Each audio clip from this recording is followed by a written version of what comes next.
ஆண்டுக்கு ஒருமுறை குரு பெயர்ச்சி நிகழும் என்றாலும் சில மாதங்கள் அதிசாரமாகவும் சில மாதங்கள் வக்ரகதியிலும் செல்வார் குரு பகவான். குரு பகவான் கோச்சாரப்படி 2-5-7-9-11 சஞ்சரித்தால் நன்மையை செய்வார் என்று சொல்வார்கள். அந்த வகையில் நிகழும் குரோதி வருடம் சித்திரை மாதம் 18ஆம் நாள் புதன்கிழமை மே 1ஆம் தேதி கிருஷ்ணபட்சத்து அஷ்டமி திதி திருவோண நட்சத்திரம் சுபம் நாமயோகம் பாலவம் நாமகரணத்தில் நேத்திரம் ஜுவனம் நிறைந்த சித்தயோக நன்னாளில் பிரகஸ்பதியாகிய குரு பகவான் சரவீடான மேஷ ராசியிலிருந்து ஸ்திர வீடான ரிஷபராசிக்குள் மாலை 5:19 மணிக்கு பெயர்ச்சியாகிறார். பொன்னவன் மன்னவன் தென்னவன் என்றெல்லாம் புகழப்படும் குரு பகவான் மட்டும்தான் நவகிரகங்களில் முழு சுபராக உள்ளவர். சுபத்தன்மையுடன் சுபராகி இருப்பதால்தான் குரு பார்த்திட கோடி புண்ணியம், குரு காண கோடி தோஷம் விலகும் என இவர் பார்வைக்கெல்லாம் ஜோதிட நூல்கள் பலன் சொல்லியிருக்கின்றன. 9 கிரகங்களில் 8 கெட்டு போனாலும் ஒற்றை கொம்பன் போல் இவர் ஒருவர் நம் ஜாதகத்தில் வலுத்திருந்தால் அனைத்து யோகங்களும் வந்து சேரும். தனம் தானியம் சம்பத்துடன் குலம் கோத்திரம் விளங்க விருத்தி அடைய சார் புத்திர பாக்கியத்தையும் தருபவர் இவர்தான்.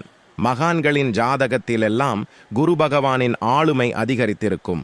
தினந்தோறும் விலை ஏறிக்கொண்டிருக்கும் தங்கம் நம் வீட்டில் தங்க வேண்டுமென்றால் தங்க நிறத்தில் ஜொலிக்கும் வியாழனாகிய குரு பகவானின் அருள் நமக்கு வேண்டும். இந்த குரு பெயர்ச்சியால் மேஷம் கடகம் கன்னி விருச்சிகம் மகரம் ராசிகள் பலம் பெறுகின்றன. ரிஷபம் மிதுனம் சிம்மம் துலாம் தனுசு மீனம் ஆகிய ராசிக்காரர்கள் சுமாரான பலன்களை பெறுவதால் பரிகாரம் செய்ய வேண்டும். அதாவது இந்த ராசிக்காரர்கள் குரு வழிபாடு செய்தால் நற்பலன்களை பெறுவார்கள். மேலும் ஆலங்குடி குரு பகவான் கோயிலுக்கு சென்று குரு பகவானை தரிசித்து நிவாரணம் பெறலாம்.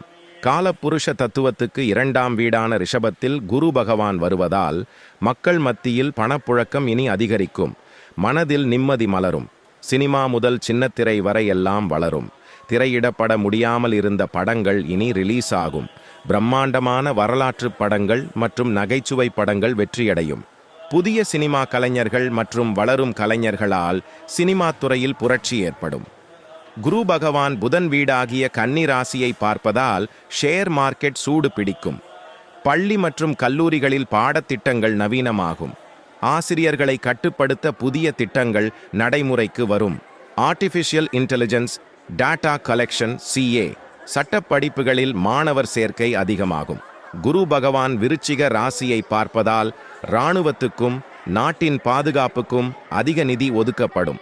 இராணுவ வீரர்களுக்கு புதிய சலுகைகள் கிடைக்கும். புதிய செயற்கை கோள்கள் ஏவுகணைகள் மூலம் இந்தியாவின் ஆளுமை அதிகரிக்கும். பூமி விலை கடுமையாக உயரும். விளைச்சல் நிலங்களின் பரப்பளவு குறையும். நீர்நிலைகள் ஆழப்படுத்தப்படும். வீட்டு வாடகை கிடுகிடுவென உயரும். சிறுநீரக நோயால் அதிகம் பேர் பாதிக்கப்படுவர்.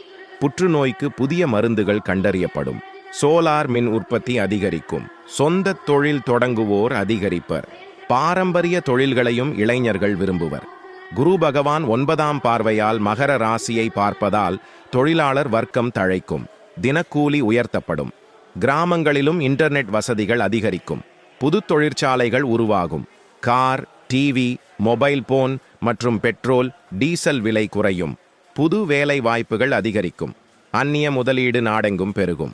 இந்தியாவின் ஒட்டுமொத்த பொருளாதார வளர்ச்சியும் உயர்வடையும். தோல் கெமிக்கல் கிரானைட் தொழில்கள் வளரும். ஆக மொத்தம் இந்த குருபெயர்ச்சி மக்களின் மனதில் மகிழ்ச்சியையும் நிம்மதியையும் தருவதாக அமையும்.